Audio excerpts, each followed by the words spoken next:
দর্শক, কবুতরের গলায় তাবিজ ঝুলিয়ে যে কোনো ব্যক্তিকে বশীকরণ করা যায়, তাকে বাধ্য করা যায়, তাকে কাছে নিয়ে আসা যায়। এটা আপনারা অনেকেই জানেন এবং অনেকেই শুনেছেন, এবং এর যে কতটা পাওয়ারফুল শক্তি রয়েছে সেটাও আপনারা অনেকেই জানেন। তো এই যে তদবিরটা আছে, এটা প্রয়োগ করার নিয়মটা কিন্তু অনেকেই আপনারা জানেন না। তো আজকে আমি আপনাদেরকে সেই নিয়মটাই বলে দিব, যাতে করে আপনারা একটা কবুতরের মাধ্যমে আপনি আপনার ভালোবাসার ব্যক্তিকে বশীকরণ করতে পারেন, তাকে বাধ্য করতে পারেন, তাকে আজীবনের জন্য আপনার বশ করে রাখতে পারেন। সে যেখানেই থাকুক না কেন, মাত্র 7 দিনের মধ্যেই আপনার বশ হয়ে আপনার কাছে ছুটে চলে আসবে। যদি ছুটে চলে আসা সম্ভব না হয়, তাহলে অবশ্যই আপনার সাথে যোগাযোগ করবে, আপনার ভালোবাসায় সে সাড়া দেবে। এই জন্য আপনাকে অবশ্যই সম্পূর্ণ ভিডিওটি দেখতে হবে।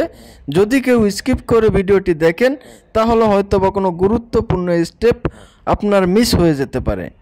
আর যদি কোনো গুরুত্বপূর্ণ স্টেপ আপনার মিস হয়ে যায়, তাহলে এই ভিডিওটি আপনার কোনো কাজেই আসবে না। তাই অবশ্যই আপনাকে সম্পূর্ণ ভিডিওটি দেখতে হবে।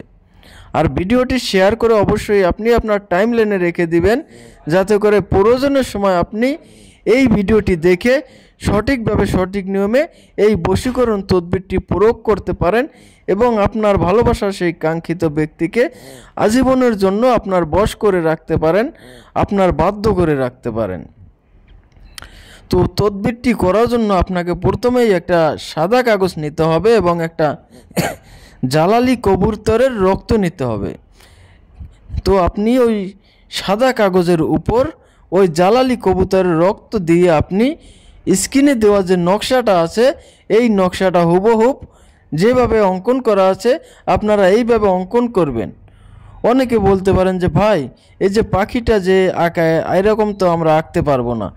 হুবহুব এরকম আঁকতে হবে এমনটা না, শুধু লেখাগুলো, আমি যে সংখ্যাগুলো লিখেছি, যে হরফগুলো লিখেছি, আপনারা অবশ্যই এইভাবে লিখবেন।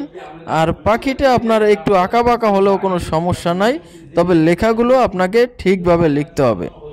এরপরে নকশার নিচে যে মেয়ের নাম এবং ছেলের নাম লেখা আছে, ওইখানে প্রথমে আপনি আপনার নাম লিখবেন, তারপরে আপনার সেই কাঙ্ক্ষিত ব্যক্তির নাম লিখবেন।